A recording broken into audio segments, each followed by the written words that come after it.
Weather update as of September 18, 2024, 7:30 in the morning. Ang trough at ang southwest monsoon o habagat ay magpapaulan sa iba't ibang bahagi ng bansa. Ang tropical storm, Helen, Pulasan, ito ay papunta sa direksyon ng Ryukyu Island, southern Japan. Ito ay may maximum wind speed of 70 km per hour near the center at gustiness of 100 km per hour.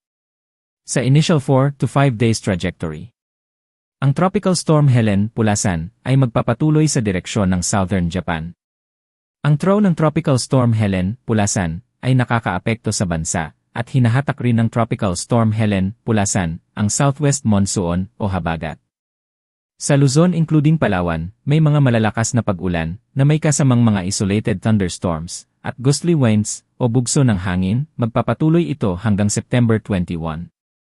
Sa Visayas at Mindanao may mga paminsan-minsan malalakas na pag-ulan na may kasamang isolated thunderstorms at gustly winds o bugso ng hangin pero hindi naman ito magtatagal.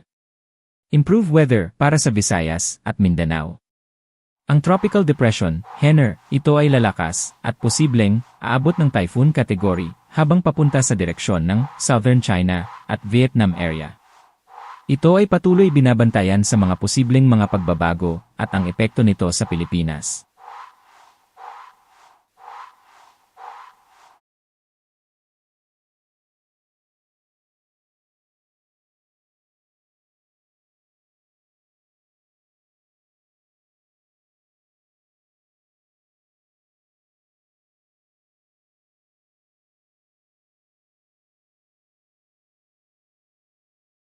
Disclaimer bilang independent weather forecasting page, gamitin lamang ito bilang reference page.